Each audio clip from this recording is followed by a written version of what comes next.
जमीनों पे कब्जे हैं, जनाजों पे कब्जे हैं, भाई भाई का दुश्मन बना पड़ा है, बहन बहन की दुश्मन बड़ी पड़ी है। इस माह मुबारक के अंदर भी 4 ऐसे लोग हैं कि जिनकी बख्शिश मग़फ़िरत नहीं होती।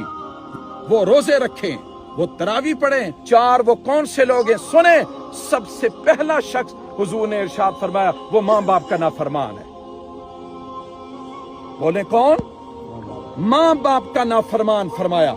जब तक वो अपने माँ बाप को राजी ना करे उसकी बख्शिश व मग़फ़िरत नहीं होगी, अल्लाह उसकी किसी इबादत को कबूल नहीं फरमाएगा। और दूसरा शख्स शराब पीने वाला जो आदी बन चुका है, जिसकी आदत बन चुकी है कि वो शराब के बगैर नहीं रह सकता, फरमाया अल्लाह अज़्ज़ व जल्ला उसकी तरफ भी नजर करम नहीं फरमाएगा। और तीसरा शख्स मेरे मुसलमान भाइयों, दिल के कानों से समाअत फरमाएं। आओ ये वादा करते हैं कि अपने रिश्तों को जोड़ने के लिए आओ बड़े से बड़ा सौदा करने के लिए तैयार हो जाएं।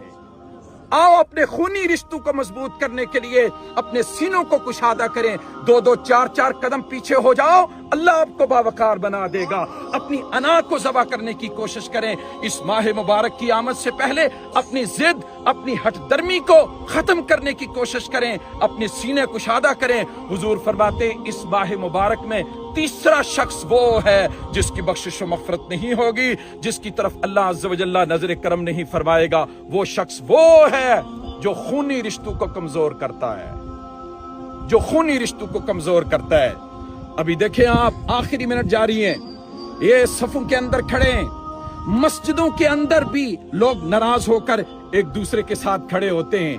उस सफ के अंदर खड़े होने का कोई फायदा नहीं अगर इस जनाजा गाह के अंदर ऐसे लोग मौजूद हैं कि दिल ही दिल में दूसरों से नफरत करते हैं। अगर ऐसे मौके पर भी अगर उनके दिलों के अंदर नरमी पैदा नहीं आती तो फिर कौन सा मौका आएगा? कौन मुझे पानी पिलाएगा या ऐसा जाम पिलाएगा कि जिसकी वजह से मेरा दिल नरम हो जाए?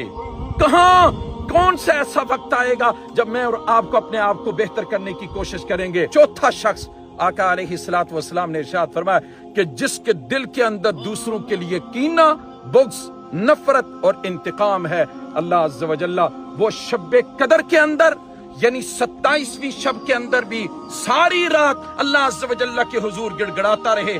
आगे से ये सदा लगती है, जाओ पहले अपने खूनी रिश्तों को मजबूत करके आओ। सुभान अल्लाह। जाओ पहले अपने माँ बाप को राजी करके आओ, जाओ अपने करैक्टर, अपने किरदार को अच्छा करके आओ, जाओ अपने दिल को साफ करके आओ। ये दिल अल्लाह अज़्ज़ व जल्ला का हुजरा है। सुभान अल्लाह। ये कोठा है, इसके अंदर अनवार और तजल्लियात उसी वक्त आती हैं, नाजिल होती हैं जब ये दिल